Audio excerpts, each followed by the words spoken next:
So welcome everyone, really happy that you made it. I know a few people are still arriving, so I'm not going to delay any longer. Welcome everyone. I've made it so that you are muted when you come in.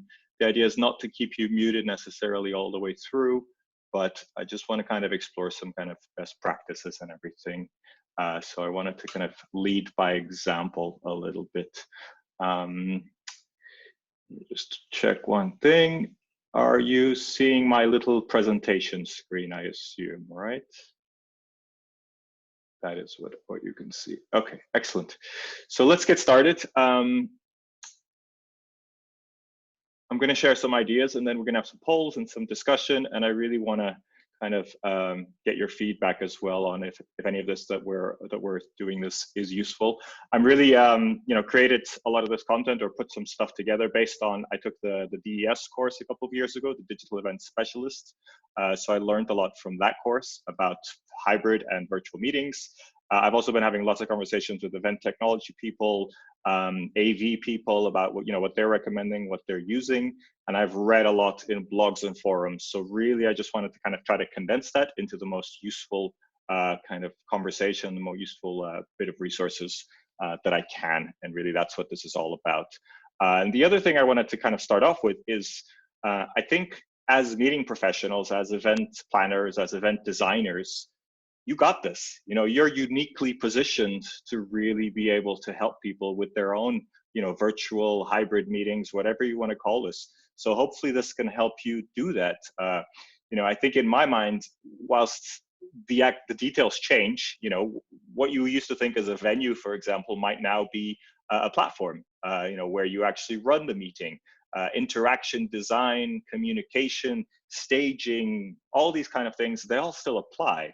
So I'm hoping that a lot of event planners can really kind of take what they know, what they're experts at, and be able to either shift their own meetings or shift or pivot is probably even a better word, what they're doing so that they can offer the same kind of services or the same kind of expertise, but now in a more online environment. I really think that everybody can do this.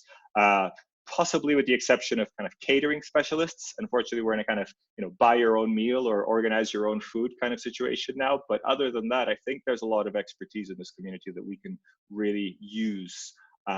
So actually, before we kind of get started with the slides, I've already shown you one of the slides.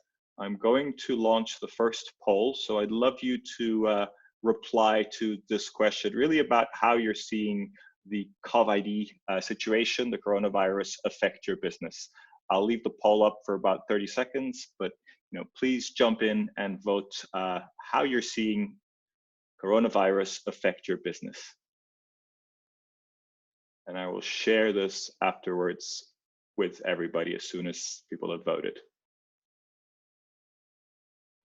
All right, I can see all the votes coming in. We have 12 people voting so far. 14. 16, 2 more, come on, you can do it. There's 2 people have voted, 1 person hasn't voted. All right, 17 out of 18 is not bad. Here we are, you should be able to see the results at the moment. Let me know if you cannot see the results, but these are the results. So the vast majority, 13 of you, are saying it's a tough time, but we're exploring all opportunities. We can't see the results, Miguel. We can't see the results. No. Okay. Well, at least I can, and Ingrid as well. She's shaking her head. Okay. Now that's kind of interesting. Let me see if I have another option to share. Well, you know what? I'm just going to share my desktop screen and you'll see everything that I'm looking at, but here are the results. So at least I know that you can see them. Sorry for seeing my face twice, but there you go. Those are the results.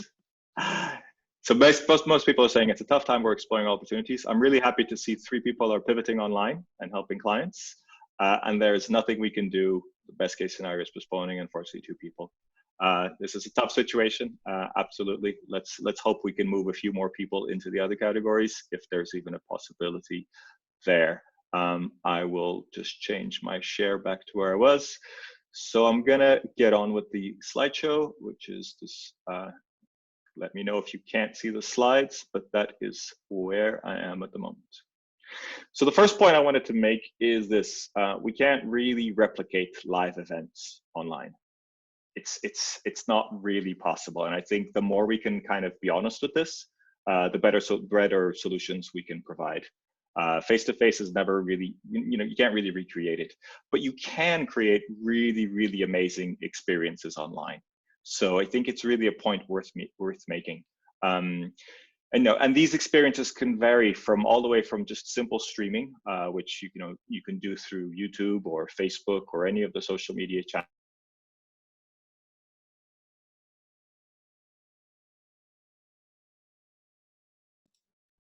Miguel, you have muted yourself again. You're muting yourself.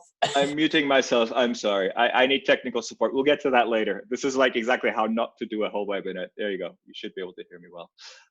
So I've seen people go anywhere from streaming online on YouTube. YouTube is a good option because it's available all over the world and it's pretty sturdy when it comes to streaming. But for example, creating a simple website where you have multiple YouTube streams available, and you direct people there and say, hey, we have all this great content. It's at different times. Here are the streams. This is where you can connect all of them. It's not the prettiest solution. There is good website design out there that can make that actually work pretty well. I see a few people arriving late, so I have to make sure they get in. There are, streaming is relatively easy when it comes to creating a kind of online experience. When it comes then to discussions, people really discussing content, that's a little harder to do. It is possible, and I've seen some very good results with that, and we'll discuss a little bit more of those as we go. I think the hardest to do is one-on-one networking. To really try to replicate any sort of one-to-one discussion, any handshaking, any private talks, that's really going to be tough. And my personal feeling is that the more systems try to keep people within a system and try to kind of do everything, and okay, now you can go off and discuss on your own, but please use this kind of channel that we set up over here, the less people are going to use it. So my personal view is that if you want to encourage that one-on-one discussion, it's better to let people connect how they want to connect, whether it's through Skype or Zoom or WhatsApp or however they want to kind of continue that conversation. I think it's much better to keep that quite free. But that is more of a personal opinion. I think a lot of technology vendors will tell you that they have the solution that works.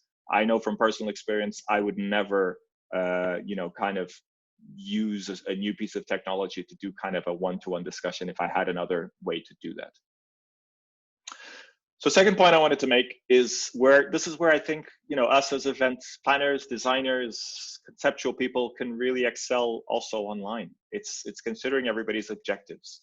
If we're doing a great job of designing on-site experiences, then we've done this. We've looked at the objectives of the sponsors, of the speakers, of the event owners, of the participants, everybody. And online is exactly the same thing. What is it that people want? This is what event design is about. We're just changing the formats. And a lot of the techniques, I know, event canvas, all these different kind of styles or manners of doing event design, I believe they all apply. I know some of you are fans of different systems and different techniques that are on the webinar. Please shout if you disagree, but I do believe that most, or if not all of those tools are just as applicable for online events. You're looking you're starting at one point and you want to get to the objective, and there's multiple people with multiple objectives and you want to get there. And online, it's just about finding different ways of doing that, which aren't the same thing. You're not putting everybody together in one space physically. You're trying to put everybody together in one space virtually. So it's a little bit different, but I think those techniques and those kind of tools that you use all apply in this case. I will say that I think sponsors may be the hardest to please. I think getting sponsors to really, kind of feel that the online event gives them the visibility that they're looking for, and that's why they're paying the money, that's probably the hardest to do. However, almost everything that you do online can also be tracked and measured. So although sponsors love to have, their name on the bus or the banners or the badges or whatever it is, when you do the equivalents online, or when you find solutions for them online, most of the time you can measure these pretty accurately. So ultimately, sponsors may be getting much higher ROI for what they're doing, right? I'm getting a question from Wendy. Are there examples of how sponsors can be involved online? That is a great question. I didn't prepare any, but let me get back to you. I'll see if I can perhaps, Laurie, you raised your hand. Yep, I can see you. You have some examples. Sure. So I'm working on our Global Meetings Industry Day broadcast, which is April 14th. And as you know, all the events we had planned on live streaming to are not happening anymore, but we're still planning on moving ahead with it. So we've offered our sponsors 30-second commercials that would play in the beginning, and you can filter in as many of those as you want. I've also done it before during our summits where I have the sponsor. I'll give you an example. This was actually for our emergency preparedness class, which is virtual. He did a commercial in the beginning, but the sponsor was actually an insurance rep. So whenever somebody asked about insurance or gave their thoughts about meeting, insurance, I would toss it back to the sponsor. He didn't have his video on, but I would say, hey, Carl, what do you think about that? What's your experience? So I featured them as a thought leader that I could toss Q&A and things to. Excellent, great example. And then we had somebody in the chat also mentioned Phenomena events. I think they used to be called event packs. I think that's their new name. And they do a sort of virtual goodie bag. So if you sign up or if you tap on something, for example, then at the end of the event, you get a virtual goodie bag from the sponsors. And usually it's sort of like discounts in this or special offers. And that can be a really great way of activating sponsors.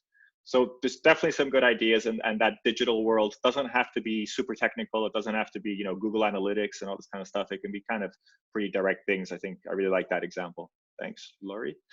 All right, trying to keep hold of everything. All right, cool. So the ROI is really good when it comes to that.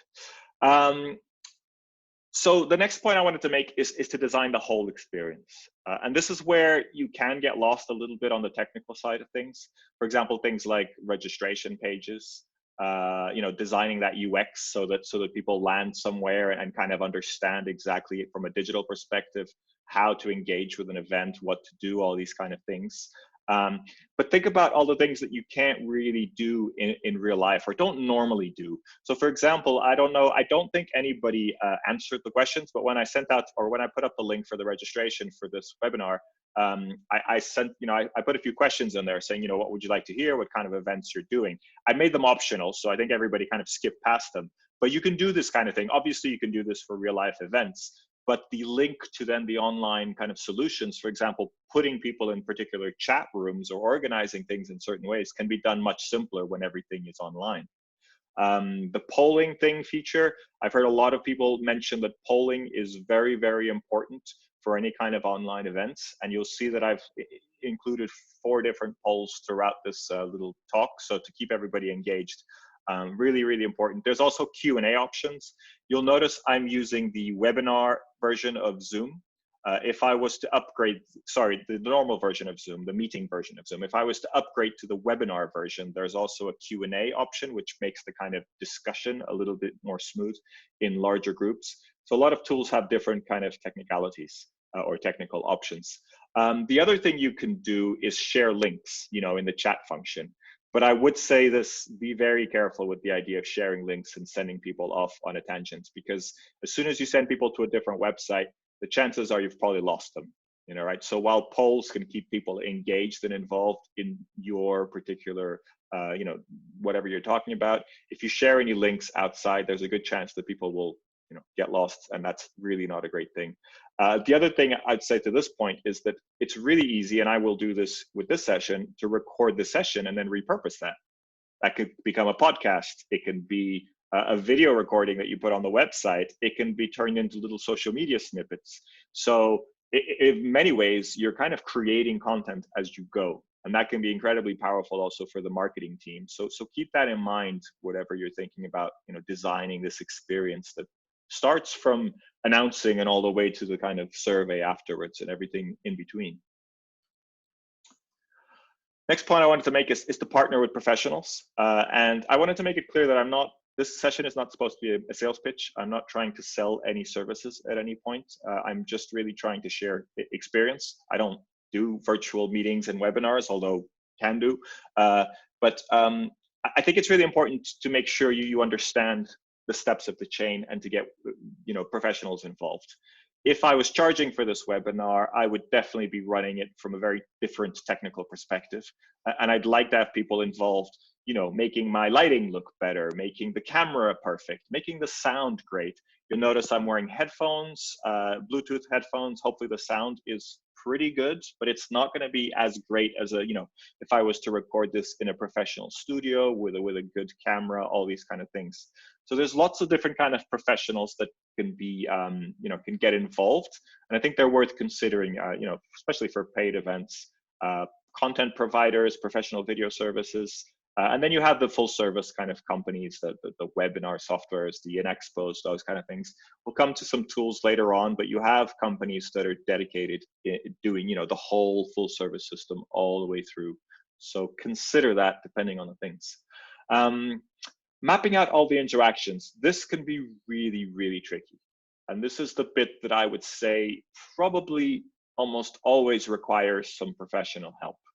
And what I mean by this is really mapping out video and sound connections, particularly in the case where there's, you know, like a keynote speaker or the CEO or leadership, however it is, and they need to look good, they need to sound good, and you need to make sure that they can see and interact with everybody that's important that they see. You know, this can get very complicated, but essentially you're kind of thinking, who needs to be seen, who needs to be heard, and who does everybody need to see, and who does everybody need to hear? And those things are not the same, right? The CEO might need to, you know, obviously be heard, and you know, you need to see that whatever that person is filming very well, but they're unlikely to have a kind of view of everybody that's watching. And that can be really challenging, right? You know, especially if there's thousands of people watching, it's very hard to kind of display that in some sort of meaningful way. So it's very, very tricky to kind of map all this out. And at the moment, I assume we're all talking about purely virtual meetings, but when this becomes a sort of hybrid environment where there may be an audience somewhere, and other places might have a pod where there may be 10 or 20 people, but then there's a bigger audience somewhere else, those audiences might need to see each other. So you might even need to consider putting an extra webcam or something just to show the audience, because that really gives you that feeling of, oh, okay, I know who I'm speaking to now. So it's not something that we normally plan for, to have sort of a camera pointed out at the audience, but that may give, for example, the CEO the confidence that they need to understand, okay, there's actually people watching this. So really, really tricky. And of course, people can be anywhere in the world. So this is where, particularly when you think about AV and that side of things, this is where I think professional help can be really, really useful. So I've got another poll to do, and I will launch it now. Have a look. To what extent do you think you need professional help? Which is really kind of what I was talking about before. Let me know if you can't see the poll. I can't see the poll. You can't see the poll. No. Can anybody see the poll? No. Nope. Nope. All right. Well, I guess I should have done more testing here. Let me try and relaunch the poll. Yep. Okay, cool.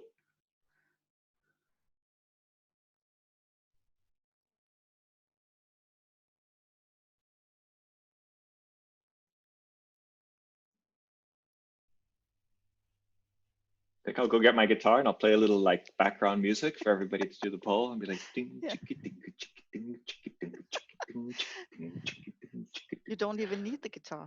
I don't. We could do some beatboxing, or we could get like some real cowboy music to, you know, to promote WC Grapevine. Like, that would be pretty hilarious. Anyway, a little bit of humor never hurt. All right, I've got 15 out of 21 people voted. Excellent. So I've still got 15 people's attention. So I will not that down as a win. 16. Excellent. I know these answers are a little bit longer than maybe A, B, or C, but I figured they'd give a little bit more color to this. Going to end the poll. We have 17 people voted. And I'll try and share the results to see if anything happens. You see some results. I see Ingrid nodding her head. Excellent. So again, we're kind of in the middle here. we need some advice and support from various professionals. 20% need a full service provider. They're out there. And one person says we can do everything yourselves. I have a feeling I know who that person is. He or she may work for an AV company, but I'll check the cameras to see if that person is nodding. Let's see. Oh, there's a smile there. I think I know who it is. Okay. Nope, it wasn't her. Okay, never mind. Excellent. So I'll stop sharing this, and it's good to see that the poll system works. I did test this out 3 or 4 times, so I did follow my own advice, but sometimes it doesn't quite work exactly as planned. Oh, I see one person is in the waiting room. Excellent. So I'll keep going. Do stop me, raise your hand. I can't see everybody on the screen at the same time. So if you want to interrupt me, please do use audio and just say, hey, I just want to say something. I do see a few hands every once in a while, but I can't see all 23 people at once on the screen. So I'm going to keep going. The next thing I wanted to cover is KISS, or just keep it simple. I've removed the stupid because I don't think any of us are stupid, but sometimes we overcomplicate things. And so one great tip I got from an AV friend of mine is that when he's working with companies to do virtual meetings, a lot of them have Zoom, WebEx, GoToMeeting packages already in place, and most of them aren't using them anywhere near their full capabilities. So Zoom, WebEx, all these systems, when you kind of sign up for them, they come in a really basic format. But if you go into the back end, there's loads and loads of options to do things. So if clients or if associations that you're working with already have, even Microsoft Teams, I know a lot of companies are moving towards that, already have those solutions in place, make sure you kind of check those out and see if they're a good opportunity. Because if you don't need to overcomplicate, if you don't need outside vendors, if you don't need a bigger machine, then do it with the smaller machine, if you will. I think there's some really good opportunities here. I am using Zoom, as you noticed, just because I feel it's probably the more reliable webinar kind of software that I've used before. It seems to work pretty well. The sound and the video seems to be pretty good. So I'm pretty confident with it. And so I wanted to show you a couple of features that I think you may not be aware of. So the polling is one that I had to go in the back end and switch on. It's not automatically switched on. I actually thought that it was only available for the webinar. So you have to pay $40 a month extra to have the webinar option. But this is just the normal meetings package, pro package, I think it is. It's something like $14 a month. And if you go into the kind of settings, you have to log in through the website. There is the polling option. You just have to kind of turn it on, and then you can do polling, which I think shares, is really great. There is a whiteboard option that I'm going to just showcase now because you may never have used it before. But if you wanted to kind of do, graphic facilitation and kind of design, hey, here's my CEO, and here is the audience over here, and they need to see each other. So there needs to be a video feed going that way, but we want a video feed going that way. Obviously, my drawing skills leave much to be desired, but I know a lot of people like to do the kind of, I'm going to go on the whiteboard or I'm going to go on the flip chart and explain what I mean. And this gives you an option to do this. And I believe this works very well with iPads. So if you have an iPad, especially an iPad Pro, you can make the iPad be your whiteboard, and you can be speaking and doing what would be the equivalent of a whiteboard, which I think is pretty good for something that costs $15 a month. Obviously, the iPad is not included, but if you have an iPad or if one of your speakers has an iPad, then I think it's really, really worthwhile. And now I'm going to try a little bit of an experiment. We have 24 participants on the line. I'm going to use a thing called breakout rooms. And I'm going to basically break you up into 2 groups. So there's an option, again, you have to switch this on with Zoom. I think a lot of other softwares have this option. The idea is that, hey, imagine if we are currently in the keynote session, hypothetically speaking, and now we want to go into breakouts. I'm going to assign 2 breakouts. So there will be 2 rooms, and I'm going to split you up automatically. We can do this manually. So I could ask you, hey, who wants to be in which room? But I'm going to split you up automatically. I'm going to break you up. And I'm going to only give you 30 seconds because I want everybody to come back into the room, but I want you to experience how it feels to go into the breakout room. So you should get a message in your screen that says, hey, we're inviting you to go to this other room.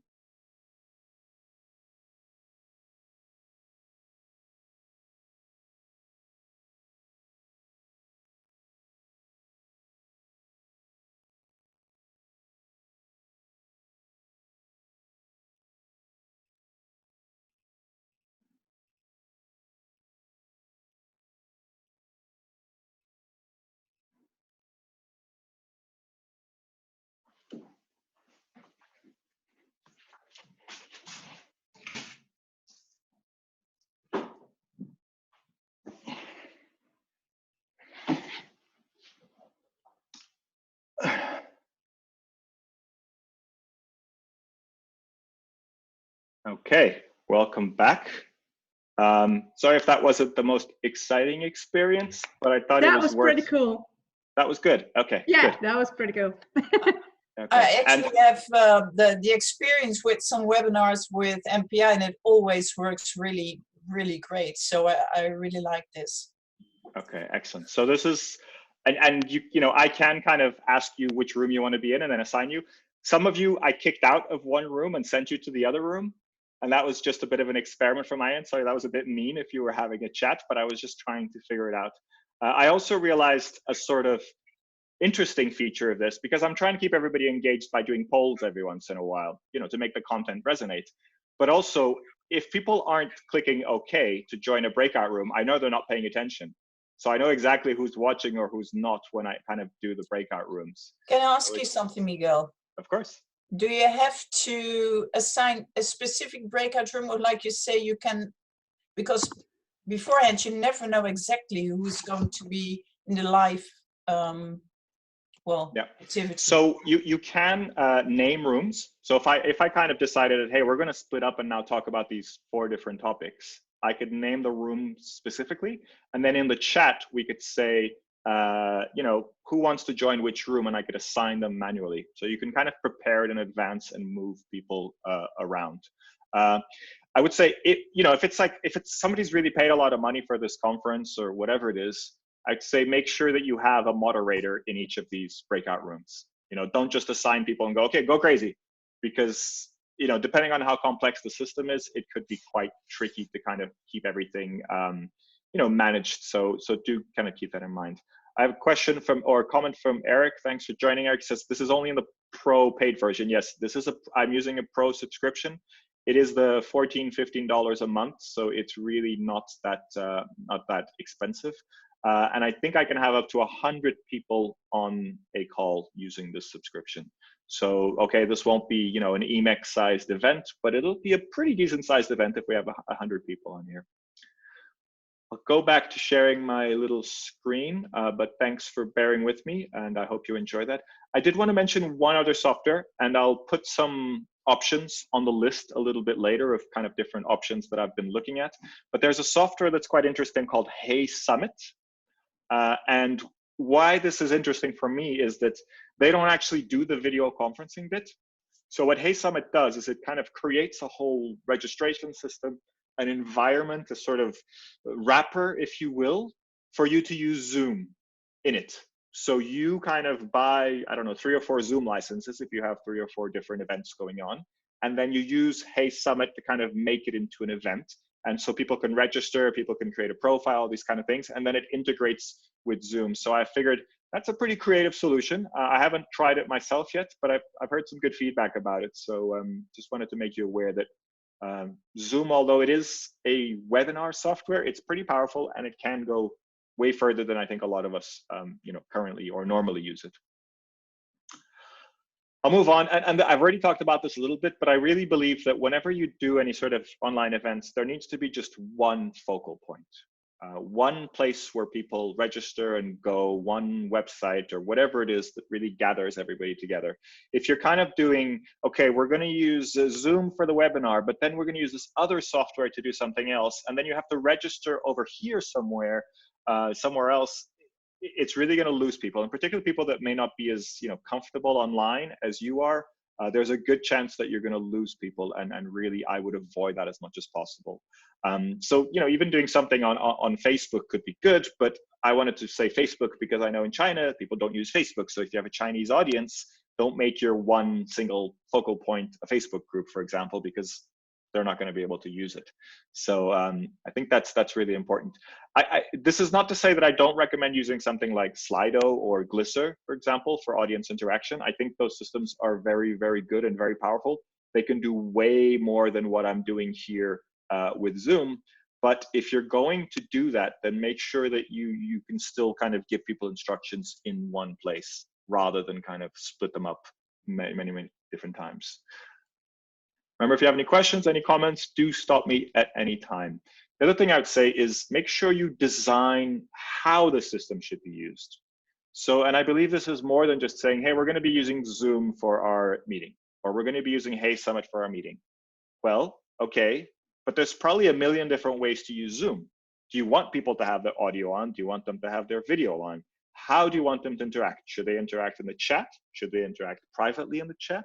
Should they just go on to Slido or do any kind of other system? These are all choices, and I think it's important to make sure that people understand. So whenever you start the meeting, tell people how you want them to use the tool. Like in the bottom left corner, you can mute yourself or unmute yourself and a little icon that looks like a microphone. You know, simple things like that are really, really important. And, you know, if you're having speakers that are, you know, important to the session, make sure that they're on a landline, make sure they're not using Wi-Fi. If, you know, for the listeners, for the viewers, it's fine if they're on a mobile phone and they're in bad lighting and they, you know, things cut in and out. That's on them, right? If it doesn't work, it's on them. But if one of the speakers is having problems, then that's really, really, really a shame. Design how the system should be used. And yeah, and if you can, offer clear guidance. So I love to create little graphics.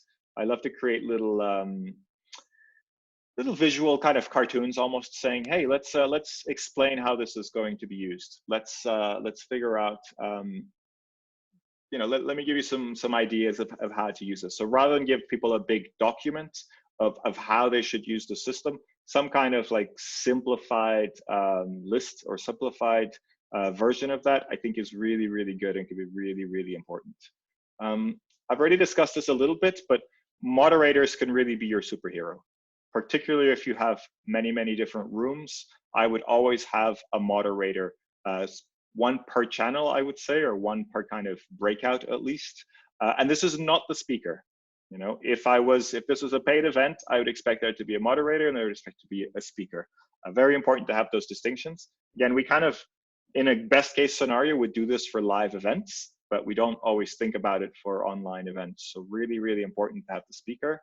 And if you really want to make sure that nothing fails, then make sure you have a kind of technical person also available that knows all the technical details of the system you're using, and also in terms of audio visual, that kind of understands all that. The next point I want to cover is coaching the speakers. Speakers that are great on stage are not always great online. It's a very, very different skill set. Using polls, getting that kind of interaction is very important online. I'm not judging, but I'm pretty sure that most people that are on this call have checked their emails or have looked at something else while they've been on this call. And that's totally okay. But if you want to have an engaging event, you have to make sure that that speaker or whoever's leading the session can really keep that conversation going and keep people engaged. And this is very different from being on stage and looking into people's eyes and going, I don't think they're paying attention anymore. You can't do that online. It doesn't work that way. So it's a very, very different method. So I'm going to run another poll. This one is about what I've just mentioned, which is speaker coaching. So hopefully, can you see the poll? Yes. Excellent. Thank you, Nico. So this poll is really asking you, do you think the speakers that you normally work with, take anybody as an example, will be able to adapt their content for online? Miguel, can you specify, you said it requires a whole different skill set. Can you specify a few of those skills so I know how to coach on what skills I have to coach my speakers? So I've actually a member of different speaker groups, and there's some great advice, and I'll put that in the comments or in the follow-up. But some of the tips are, you have to start really strongly when you speak online. Polls and engagement is super important. Also, one thing that I have to say I did wrong is that adding more contents to the slides works well online.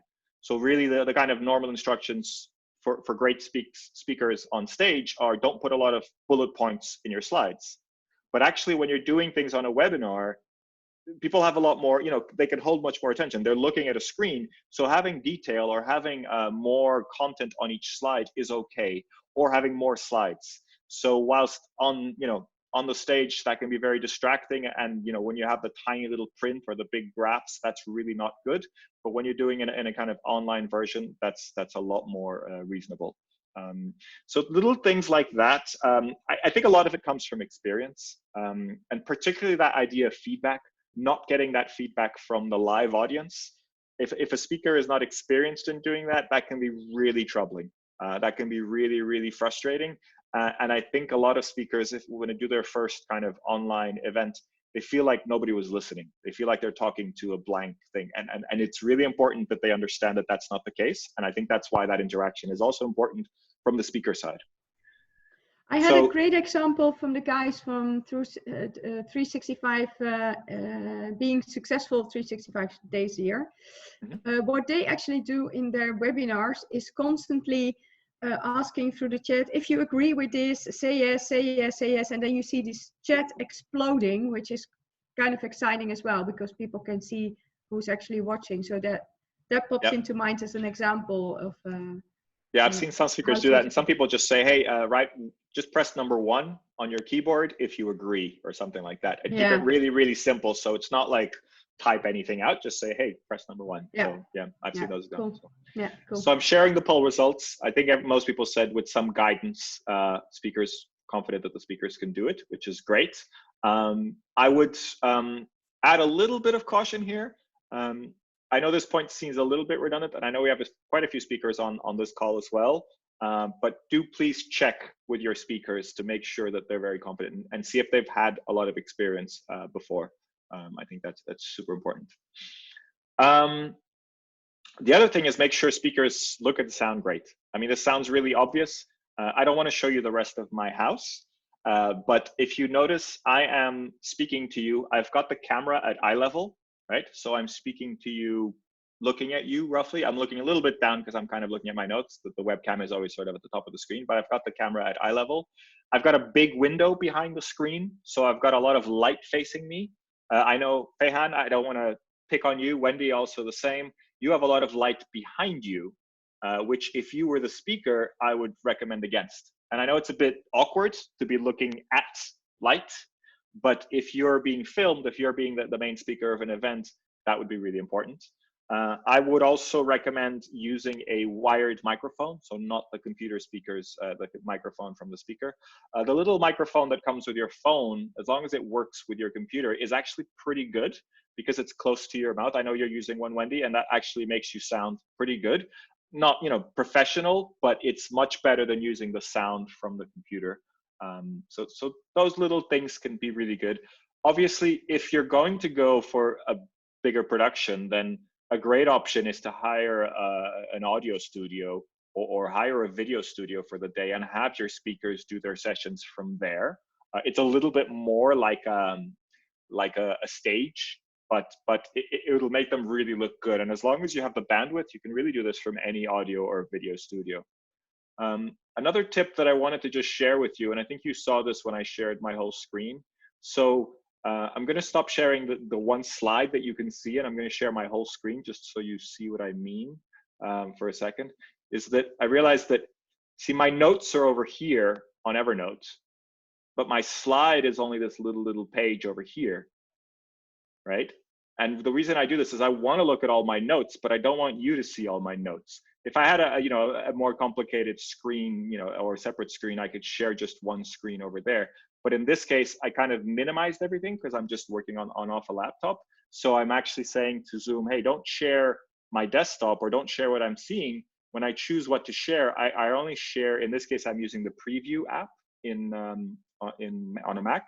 And then I made the preview window quite small. So for you, you still see, if you want to, a full screen presentation, but I'm only actually seeing it in a small version. So this was kind of my relatively amateur way of making the slides look good, but still being able to read through my notes and being able to kind of talk through the session as well as I could. Can I comment a little bit on this look and sound? Absolutely. Great from AV perspective? We actually just happened to make the last event in Helsinki at Messukeskus before it was a shutdown of events, which included streaming. And just for you to consider the budget, that sometimes thinking of that you have one camera, it might be not enough, because you should think how it's visible if you think about larger virtual events. what is it interesting for your audience to see actually then they look from their computer. So sometimes you really need to talk to whoever is your AV partner, how many cameras you actually need to have, how many cameramen, so that they can mix the video signal and make your audience feel like they are actually there at the event. Like we had a competition of chef, so possibility to enlarge and see how they chop the vegetables and things like that. And same is about any other event. So just keep it in mind to make it really interactive for your audience. Great tip.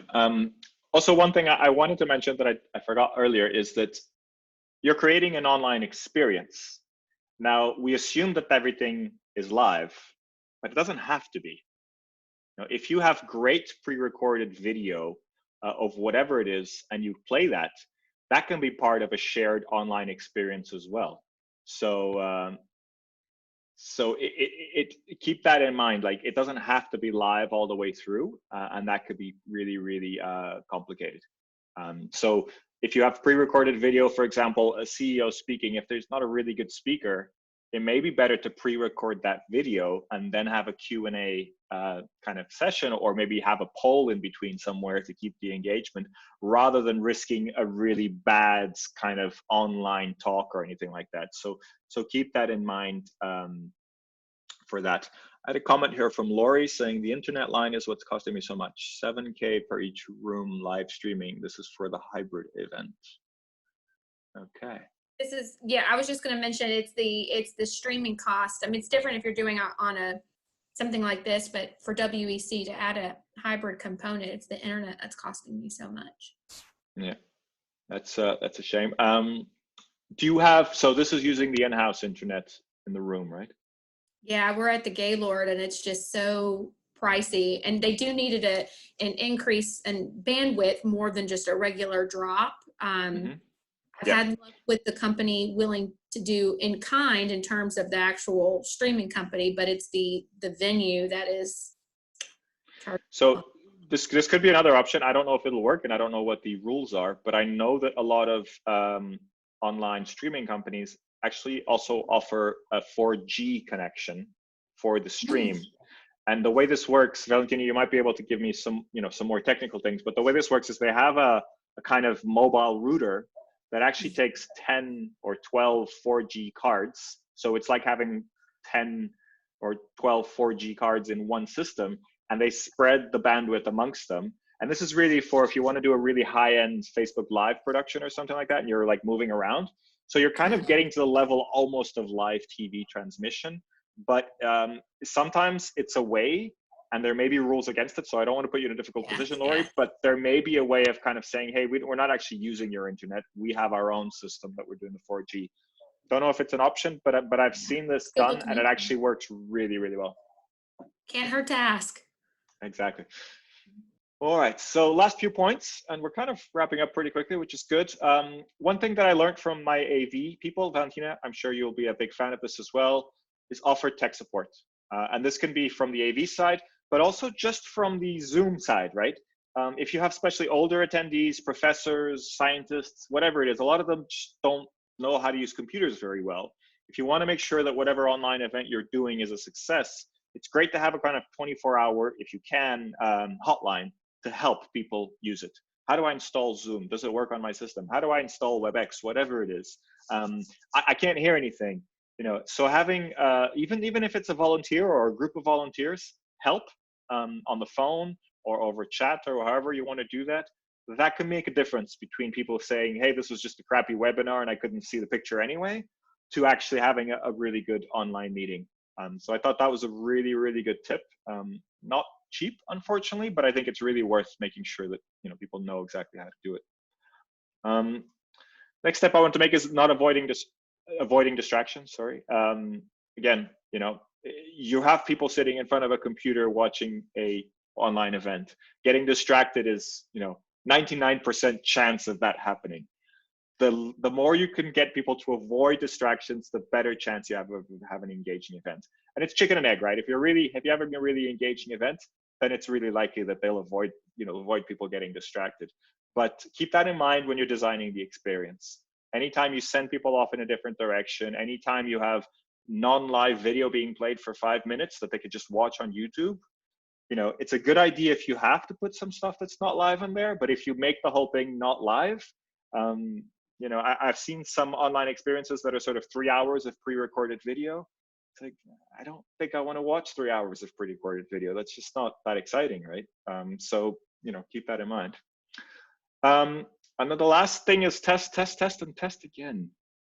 Sounds so basic, but you know, I spent basically all morning testing Zoom to do this call. I had Zoom on my computer and then Zoom on my phone, and I would launch the poll, and then I would see it on the phone, and does it work? Can I answer it? What does it do? You know, obviously this is a very small test case, but it's great if you can test, especially with a live audience in different situations.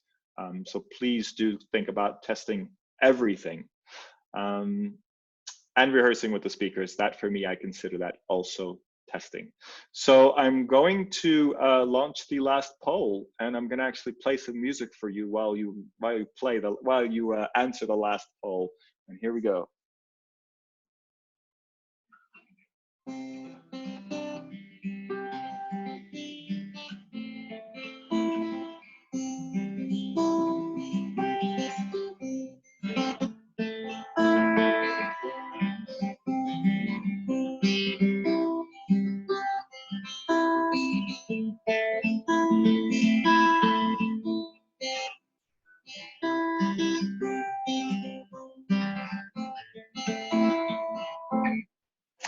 Yay! We got 19 out of 22 people voted. So excellent. Good to hear. I will end the poll now and share the results. And we've got a few questions going in, so we'll jump on those. So I asked, are you feeling confident about working with virtual meetings? Not at all, this will never work, got 0 answers, so yay to that. I'll give it a go, but not keen. I can understand that. This could just work, thanks. And yep, I got this 8 out of, I can't remember how many people answered, but I think 22. Excellent. So I'll stop sharing that, and we can just do a kind of pure Q&A for the last few minutes. Laurie, you had a couple of comments. I love Pickles as an interactive tool in webinars. I've never used Pickles. Could you explain? Sure. So it's a new startup company, really nice young guy out of Toronto. Essentially, there's a URL that people could go to, and you could say, hey, how are you feeling about this coronavirus situation? It's like a doodle, so you can make a picture, sad face, write anything, and it'll pop up on the screen. So you could do smiley faces, happy faces, you could draw anything, but it just somehow gets people a little bit more engaged and comfortable. Excellent. Thank you. Oh, yeah, Eric says, when you play music videos from your computer, don't forget to click the allow sound from computer and very large screen before your webinar. I learned that the hard way. Thank you, Eric. Sorry, I know that was a private message. I hope you don't mind me saying it out loud, but that's a great tip. So yeah, if you're playing a video from your computer, you need to make sure that you tell Zoom that it should be picking up the sound from the video and putting that through the stream. And this is really, you know, like when you're in a boring event or boring webinar, I hope this wasn't the case this time, but then you're actually watching a YouTube video at the same time. You don't want your YouTube video sound to be on your webinar. So by default, the webinar software will kind of split the two things. You can hear both things, but you're not playing your kind of YouTube video sound into the webinar. But you can if you want to. You just have to make sure you put the settings in that sense. And then Laura, you also said you actually have your attendees draw a picture and it will show up on the screen. Oh, this was talking. That's with the Pickles, yeah. Excellent. Questions, comments? I'd love to hear from you. I know this is that kind of, do you have any questions for me moment? I will rephrase that. I will say, what questions do you have for me? Fehan, you raised your hand. Yes, I'm a little bit not concerned, but I have a dilemma about these virtual meetings. They're great for, like, you know, for our internal meetings with MPI, with our colleagues, also with our clients. But when you come to actually organizing an event, let's say in Istanbul, how would this, I mean, you know, when the times are good, of course, we're not doing that at all, but in terms of looking into the revenue generation part, etc., how would this replace these actual events? Because as far as I can understand, you know, a company like, you know, let's say Sanofi, they can also organize a virtual event. Then where would be coming into the picture? So these are the questions I'm debating right now. I'm not against it, and at this point, we don't have any other alternative anyway. We're all probably locked down. So Yeah, these were some questions that were coming to my mind, you know, when we say about that is our business is going away from us. Absolutely. And these are stressful times, and I don't want to make it sound like this is the solution to everything. And if anybody has comments, please jump in. I don't have all the solutions, obviously. I think you'd be surprised. I think a lot of companies you would assume could just figure this out and do it themselves. Yeah. But a lot of times they have a lot of stress as well. They don't have people on staff that are specialists that can just jump in and create, you know, the meetings and all that kind of thing. So yes, you know, there's sides of things that you won't be able to do. Anything to do with venue selection, catering, all that side of things, that just doesn't exist. And unfortunately, if you have a lot of commission coming from that side, you can't really replace that. There may be an opportunity for commission depending on the platforms that you choose. For example, if you say, hey guys, what you really should be using is Hey Summit or Zoom, you need to buy this kind of license. There is a small commission to be made there, but it's not at the same level. But, you know, we have to add value into this probably, you know, in order to make some profits at the end of the day. So I know, that a lot of people are turning to AV companies and just saying, can you do this for me? And AV companies absolutely have the technical skills to make it happen. But there is a huge amount of value in my mind from the meeting design, from the experience design that the meeting planning companies can bring to this. Now, it isn't a simple swap. I think I didn't want to make it sound like this was the perfect solution. You could just throw you know, Zoom into the equation and it'll be fine. Absolutely not. But the design of why people come, why people have a shared experience at the same time, I think all of us on this call can offer a lot of value to that. And I think it's sort of, if you can brush up and understand the technical side, or have a partner that can really guarantee that things work well, then I think you have a really good opportunity there, at least to keep those clients and maybe have a smaller role in the overall event. But I think you have an opportunity to help those clients find the solution that they need. Because ultimately, you know, if they need to communicate with their customers, if they need to communicate with their suppliers, whatever it is, and you can create a platform for that. Actually, I think. Yes, I mean, we're going through extraordinary times. I understand that this is a starting point, and all of us would probably need to change our mindsets a little bit. Like, we're 40 people in the office now, 70 of us are home office. That's the first time in our lives that we're experiencing this. Yeah. Well, good luck with you. And good luck to us all. Absolutely. I mean, I know this is really tough. So again, don't want to make it sound like this is a solution to everything, but hopefully it'll open some doors and you know, keep that relationship with the client strong. You know, I think that's very important. If you can help in some ways, then I think that'll be exactly. Thank you, Miguel, for delivering. Very welcome. A few more comments. Laurie suggested brain dates. Yep.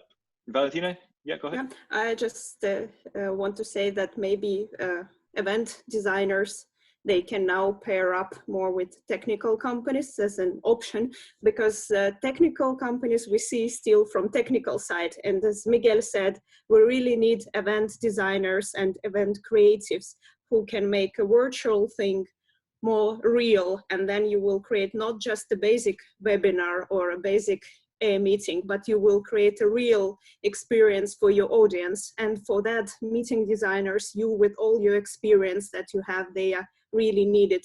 And it will actually take almost as much time as planning and delivering a real event if you want to have it like outstanding. So there are really ideas how we can figure it out together.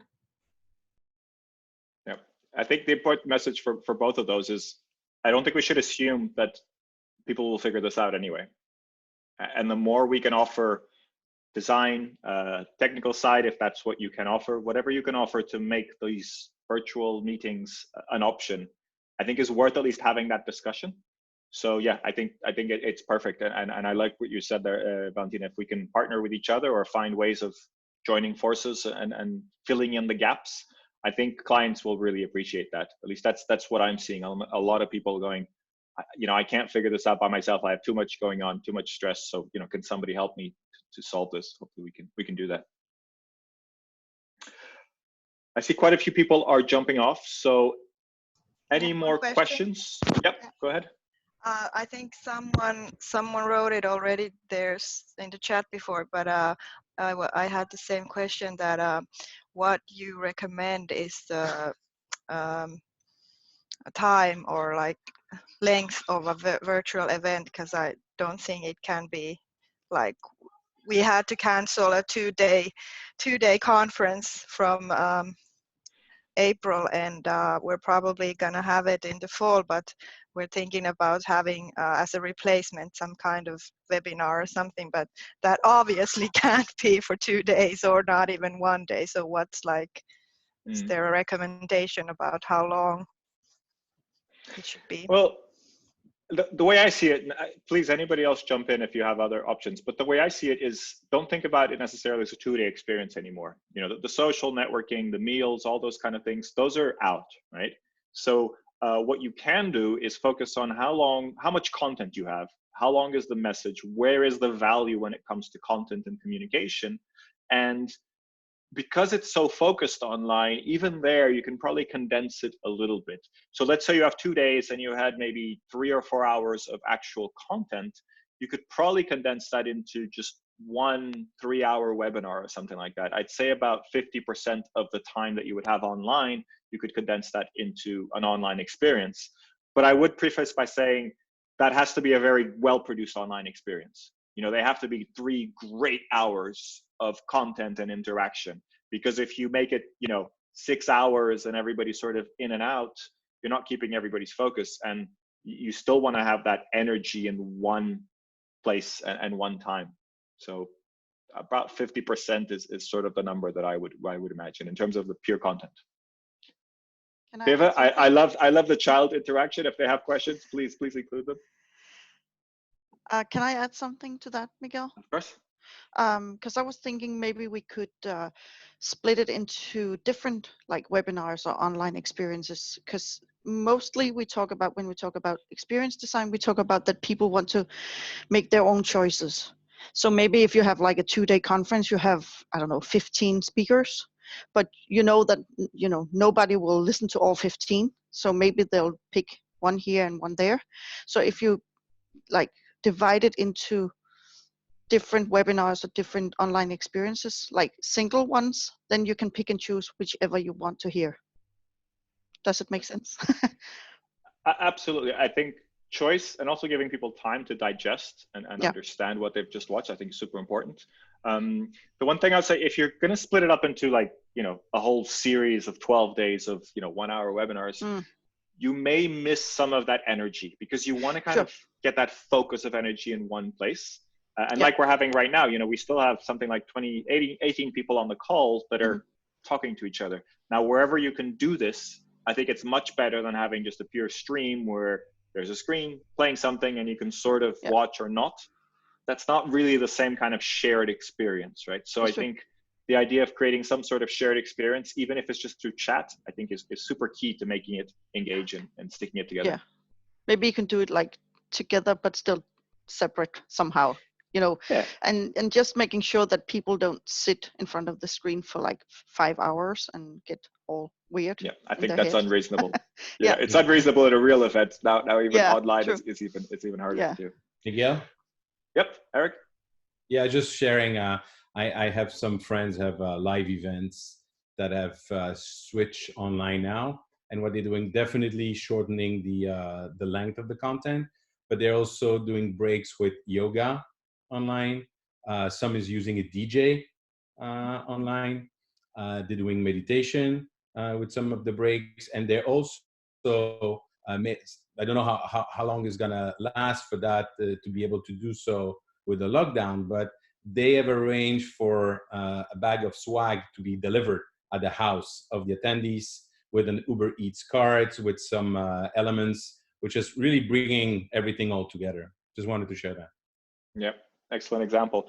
I think one of the few hybrid events that I participated, the Event Camp Europe, we did something similar, which I thought was a really, really great idea. There was a wine sponsor for the event, and a case of wine was delivered to each of the pods. I think there were 6 or 7 pods spread around Europe.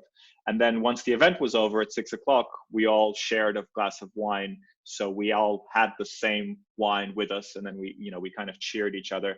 And that was that nice moment where you're kind of talking to each other all day online, and it's kind of interesting. But when you're sharing a virtual and a real glass of wine, I think that really took it to another level. So I think that's an excellent example. Yeah. Next time, let us know in advance so we can register. Yeah, make sure Uber Eats still delivers, because deliveries are not always going to be super reliable at this point. I think a lot of people have dropped out already, so I want to wrap it up there. What I want to do is I'll make this into a recording, and I'm going to post this online. And I will actually post a list of resources, the software that I've mentioned, also some articles that I've seen. I'll also post a link to a bunch of other webinars and other resources that are happening that might be useful. I just want to make sure the conversation continues, that you feel comfortable. And if I can help in any way, you have my email address. Please feel free to contact me. Thank you very much for participating. You've been a wonderful audience, and good luck. Let's stick together and help each other out. All right.